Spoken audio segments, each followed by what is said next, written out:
আসসালামু আলাইকুম ভিউয়ার্স। আমি যেখানে থাকি বাহরাইনে, মানে আমার বাসাটা যেখানে আর কি, ওইখানে আশেপাশে প্রায় 1 কিলোমিটারের মতোই হবে, কোনো বাংলাদেশি রেস্টুরেন্ট নাই। বাংলাদেশি রেস্টুরেন্ট গিয়া খাইতে হইলে বাঙালি গলিতে মানামা, বাহরাইন মানামা বাঙালি গলির ভিতরে যাইতে হয়। ওইখানে আছে অনেক বাংলাদেশি রেস্টুরেন্ট।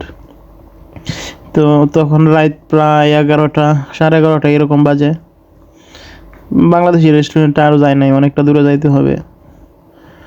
তো আমার বাসার সাথে কেরালা কেরালা গুজরাটি ওদের মানে রেস্টুরেন্ট আছে অনেক।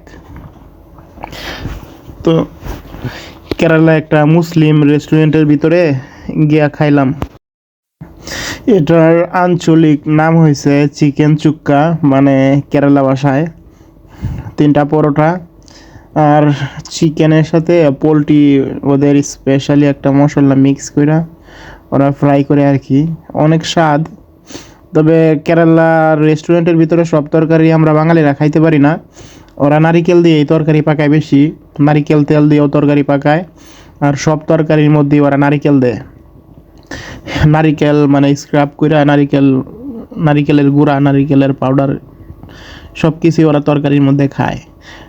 আবার বিশেষ ক্ষেত্রে মানে তরকারি ওরা নারিকেলের তেল দিয়েই পাকায়। সরিষার তেল, সয়াবিন তেল এগুলো খুব কমই ইউজ করে।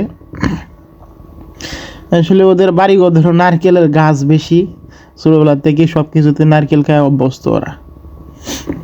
তো আমরা মানে মটন, মানে খাসির মাংস, গরুর মাংস কিংবা মুরগির মাংস, এগুলো ওরা খুব সুন্দর করে পাক করে, যাতে